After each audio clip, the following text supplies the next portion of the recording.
Üç padişahlık, zaman halkıgan muşavvir. Mazkur tor romani Ünler Studiyasi tarafidan tarjima qilindi va ovozli qilib ishlandi.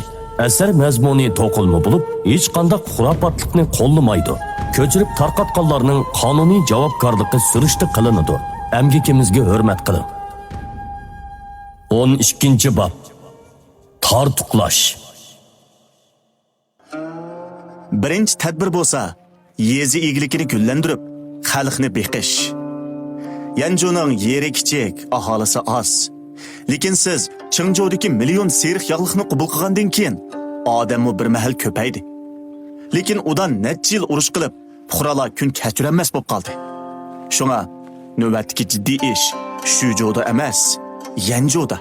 Amaliyotda Dianmo aralashmagan bo'lsa, bu bir maydon urush 2-yilgacha davomlashib, eng oxirida chekatga opiti sababidan urush to'xtab, hatto odam go'shi yeyish fojiasi yuz beradi. Sao o'zining qisqa saqilini silab, Dianmo'ning bu tadbiriga qo'shildi. Afsuslanarligi, yezi egiligini gullantirib, xalqni beqish hargizmi qisqa muddat ichida qilg'ili bo'ladigan ish emas bo'lib, buningga 3 yildan 5 yilgacha, hatto 8 yildan 10 yilgacha bo'lgan yasoqni kechirim qilib, o'stan chepish qatorliq tadbirlarni qo'llangandila xalqni haqiqiy boqqili bo'ladi. Dianmo Sao-Sao'ning xiyolini bilib olgandek kulib turib mundoq dedi. Pasibanim, xotirjam bo'ling.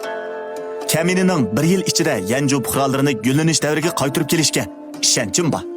Sao ko'zlarini yo'g'antib, ishonmagan holda beshini chayqab mundoq dedi.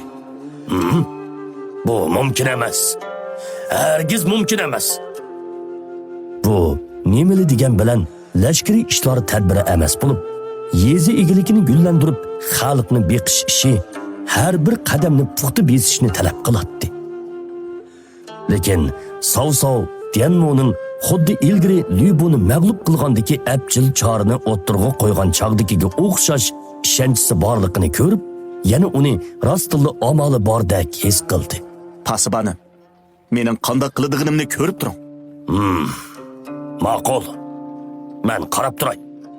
Sao agar u rostilla qila olsa, 2-tadbir bilan 3-tadbirni so'rasammi kechikmayman deb o'yladi. Haras, Pasibanim, kamina bir ishni o'tinay degan. Bo'ladi. Qo'shindagi muhim vazifalarni xohlagancha tanlasangiz bo'ladi. Sao burulla Dianmo'ni tartuqlamoqchi bo'lgan bo'lsa-mu, lekin Dianmo har qitim o'zini qochirgan edi. Bu qitim uning tashabbuskorlik bilan eg'iz etishi dal Sao-Sao'ning ko'nglidagidek bo'ldi. Yanjudagi qoral yasaydigan yaning beshi bo'lay. Sao beshini qoshlab mundoq dedi. Bu faqat bir qism qoral yaroqlarni yasashga mas'ul ish. Bu bak tovan darajalik mansab-ku. Hech qisi yo'q. Ma'qul.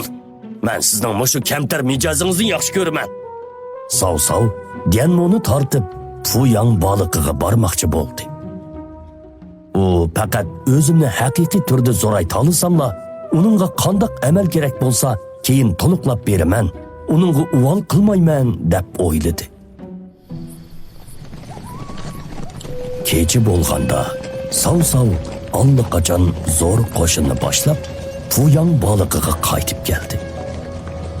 Bu yer Yanjuning markazi bo'lib, gullanish darajasi boshqa oymoq nahiyalarga qaraganda ko'p yaxshi edi. Uning ustiga Sao-Sao'mu safar quchib qaytib kelgan bo'lg'achqa, baliqdagi boy oilalar burulla esil taomlar bilan kutib olishga tayyorlanib bo'lgan edi. Tabriklash ziyofatida Shahu Yuan bir yutum mayni ichib, mardona holda mundoq dedi. Bugun men birodarlarni boshlab Lübuni 50 necha chaqirim qoldim. Bumi Xinjiangdagi qisasimizni olgan hisobimiz. Ko'pchilik Lübuni qo'llab o'ltirish uchun ko'tirayli. Sao qo'lini pulanglatib, uning gapini bo'lib mundoq dedi. Bu bir jam mayni oldi bilan töhfikorlarimizga tutayli. Agar u Lübuni tutib kelib, vinchalar uchun vaqtni qo'lga keltirmagan bo'lsa, bu jangda bundoq oson yengilib bo'lmaydi. Savsavning bu gapidan Sang'ullar tabiiyla uning ma'nosini tushunib, shu hamon jamni ko'tarib, Dianveyga hurmat bildirdi. Zishan, men sening bunchalik botir ishkanligingni o'ylab ekanman. Bugun Lübu bilan 100 necha marta tutishdik. Agar biz bo'lgan bo'lsak, hech qaysimiz bardashlik beramaydik. Shahuyuan Lübuning botirligini ko'rgan bo'lib, tabiiyla Dianveyga chin ko'nglidan qoyil bo'lgan edi. Bu Sang'uning nima degani? Menmi Lübuni mag'lub qilamadim. Biroq kelar qatim yana uning bilan tutishib qolsam, cho'qim bugungiga qaraganda yaxshi elisha oladiganligimga ishonchim bor.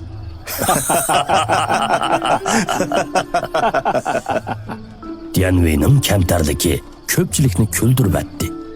Zishan farmonni angla. Xo'p, Savsav bir jam mayni biroqli ichib atgandan keyin Dianveyga qarab kulgunicha mundoq dedi.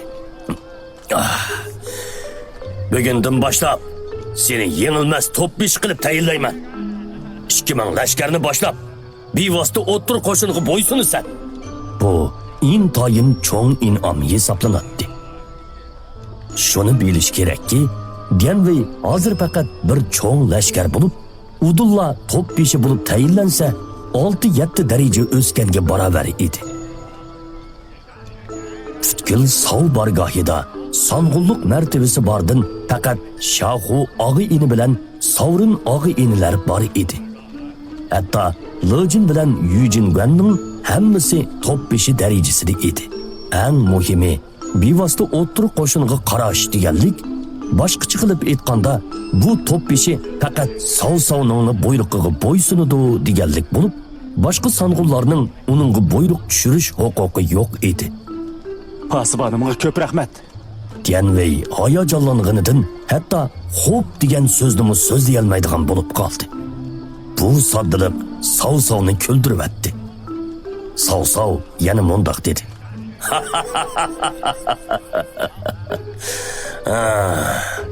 Biroq bugungi bu jangmi sana bir eskartish bo'ldi. To'pbishi bo'lgandan keyin jang qilganda yanada piyoda jang qilsang qamlashmaydi. Men soyisiz tulpor etimni sana beray. Obdan mashq qil. Kelar qitim Lübu bilan otliq jang qilganda mag'lub bo'lma. Agar Sang'ullar boya Dianveyga havas qilgan bo'lsa, undaqda bu qitim hasad qildi. Soyisiz tulpor Savsavning eti bo'lib, u tuman otlarning ichidan biri chiqadigan esil ot edi. Shunga Savsavning uni mushundoqli Dianveyga sovg'a qilishi Sang'ullarni pasibonim haqiqatan mard ekan deb o'ylantirdi. Pasibonimga ko'p rahmat. Men gapga ancha usta emas. Buningdagi mening karomatimni ko'ring. Men cho'qim sizning yuzingizda to'kmayman. Savsav rozimanlik bilan beshini lang'ishitgandan keyin Dianveyga qarab mundoq dedi. Ziji Yanju baliqdagi qurol yasash o'rnining begi qilib tayinlandi. Qo'shinimizning qurol yaroqlarini yasash va nazorat qilishiga mas'ul. Pasibonimga ko'p rahmat.